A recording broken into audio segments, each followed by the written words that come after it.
commencing Virtuous mission now. After the end of World War II, the world was split into two, East and West. This marked the beginning of the era called the Cold War.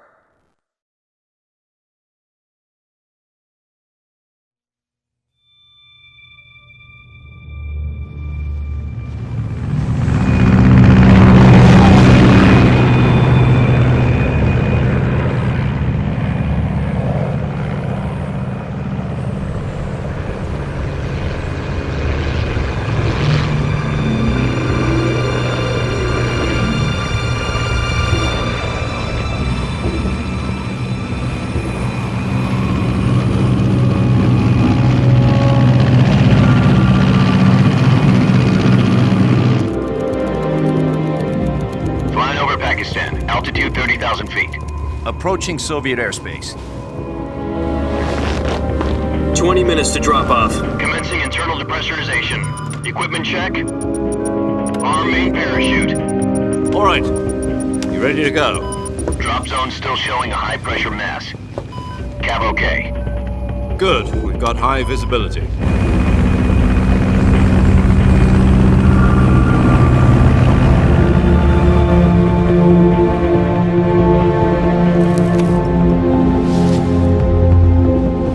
Put out that cigar. Connecting oxygen hose to interior connector. Put on your mask.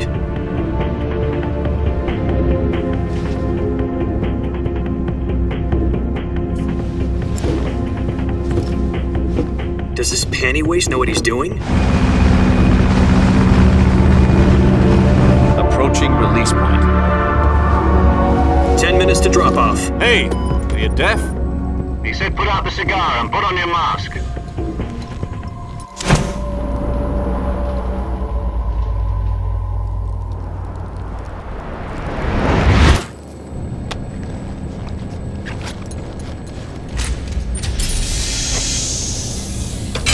Depressurization complete. Checking oxygen supply. 6 minutes to drop off. Opening rear hatch.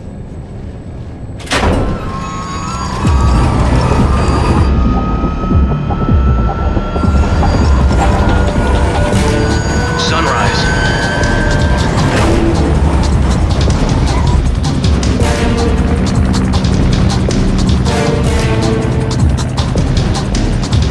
External temperature minus 46 degrees Celsius. 2 minutes to drop off. Stand up. You'll be falling at 130 miles per hour. Try not to get frostbite from the wind chill. 1 minute to drop off. Move to the rear. Activate bailout model. This is one for the history books. The world's first halo jump. 10 seconds to drop off. Stand by. Status okay. All green. Prepare for drop-off. Countdown. 5, 4, 3, 2, 1. Spread your wings And fly. God be with you.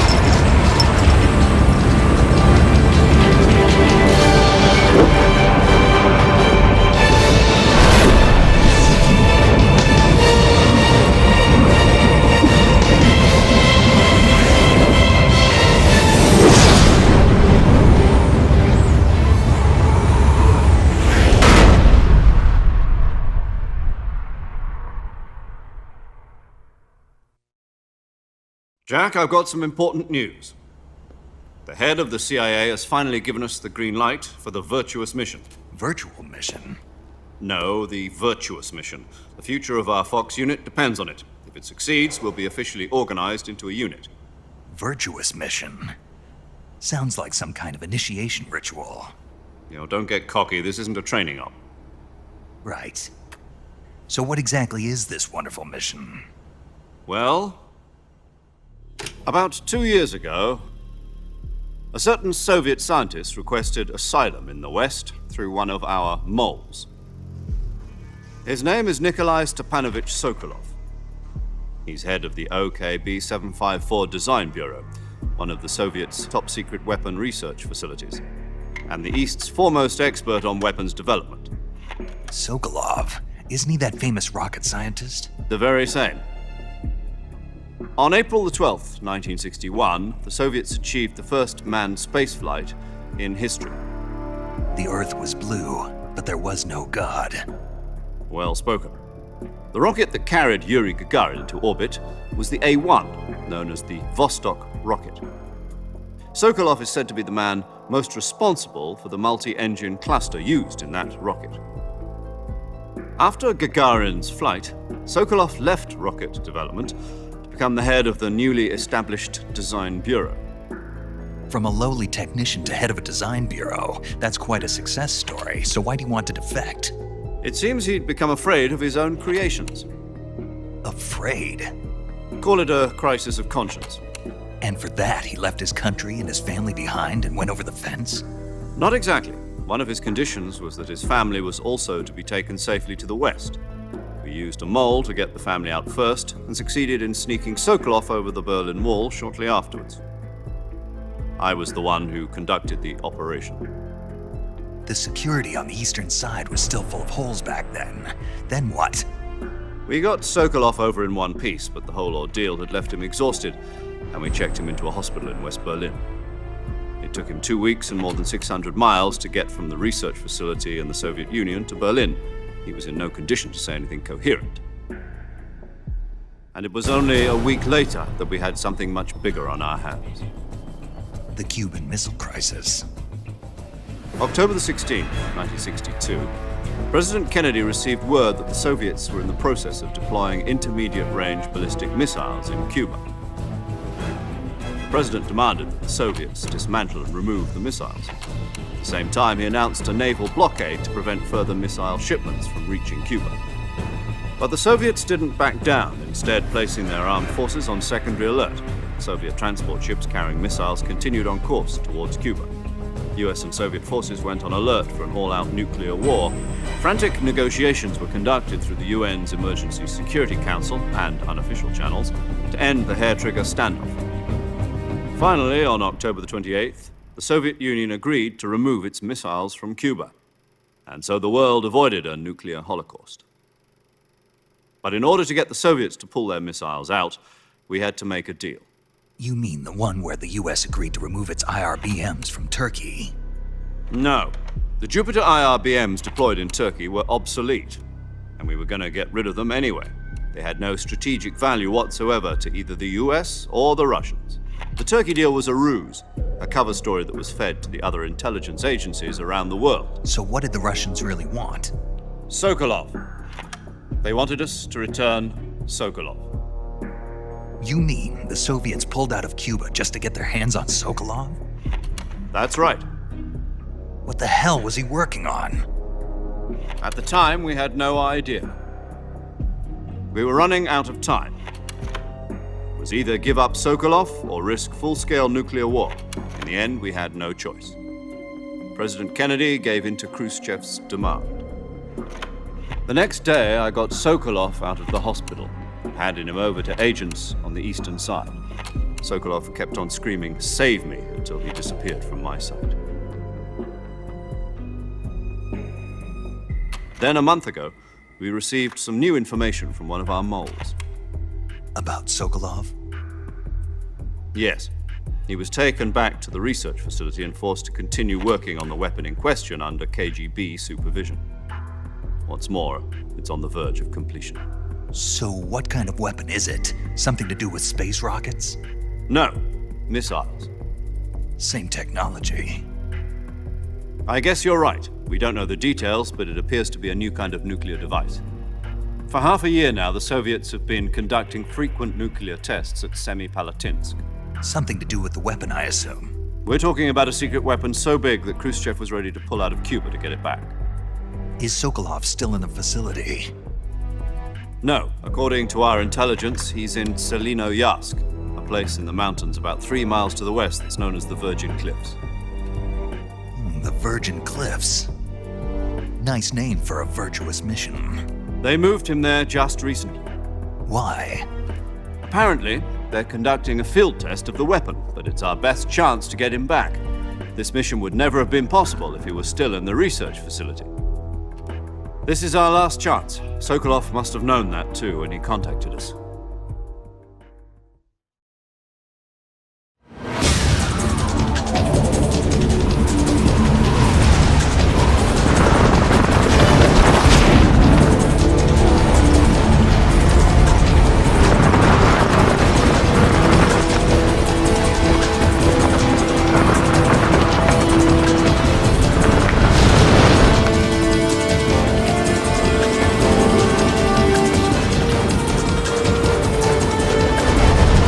Listen up, Jack. Your mission is to infiltrate Selino Yask in the Soviet mountains, ensure the safety of Sokolov, and bring him back to the West.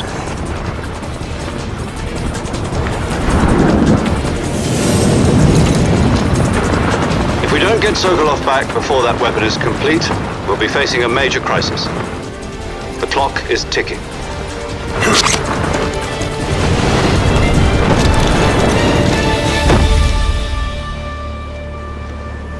Once we've confirmed the rescue of Sokolov, stand by at the recovery point. A recovery balloon will be dropped at that point. Helium will be pumped into the balloon to inflate it. The process takes about 20 minutes. Once it's complete, the gunship's arm will latch onto the balloon and pull it up. The Fulton surface-to-air recovery system. I'm familiar with the theory. Take it easy. It's been combat-proven. Do you think Sokolov is up to it? The shock will be less than during a parachute jump, and the arm can handle up to 500 pounds. So you're planning on going over the border in a single combat Talon? She's equipped with two 6-barrel 20mm Vulcan cannons, as well as two 40mm machine guns. Sounds like she could hold her own against a battalion of tanks. Even with the fuel in the reserve tank, we're facing a 4-hour time limit. If all goes well, it shouldn't take more than a few hours. Home in time for dinner. But if anything goes wrong, you'll be eating dinner, breakfast, and all the rest of your meals in the jungle.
Do you copy?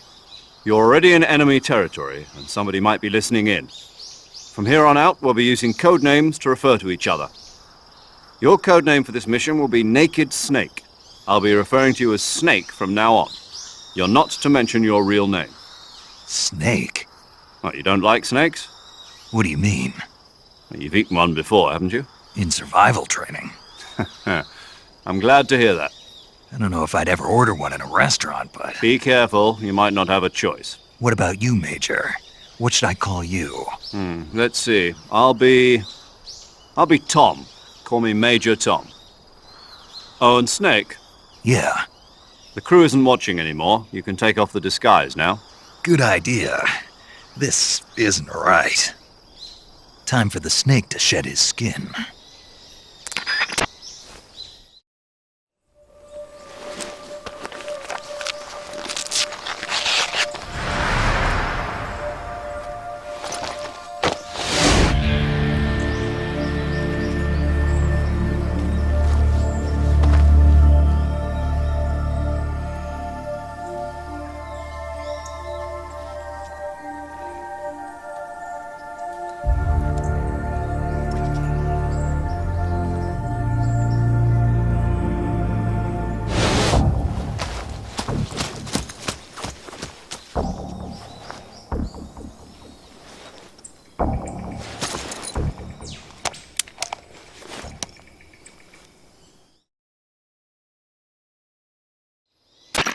Can you hear me, Major Tom? This is Snake. Kept you waiting, huh? This will be a sneaking mission. You must not be seen by the enemy. You must leave no trace of your presence. Is that clear? This kind of infiltration is the Fox unit's speciality. In other words, weapons and equipment are procured on site. That goes for food as well. You're completely naked, just as your name implies. Great. Now I see why you asked me if I like snakes. I suppose calling me Snake was your idea of a joke, too. No, there's a good reason for that. I'll tell you later when the time is right. Gotcha. Getting back to the subject, how exactly am I supposed to feed myself? You've been issued a knife and a tranquilizer gun. Use them to hunt for food. You'll also find some medical supplies in your backpack. Yeah, about the backpack. I lost it in a tree on the way down. I see. Well, you'd better go back and get it then. You know where it is? No problem. I can see it from here. It's stuck on a branch. To climb a tree, stand in front of a tree that's covered in ivy and press the action button. I'll be monitoring your progress over the radio. We can't risk violating Soviet airspace, but I'll be in the gunship. My frequency is 140.85. I'll give you a call if I need to talk to you. If you need to talk to me, use the send function. Okay, Snake, go get your backpack.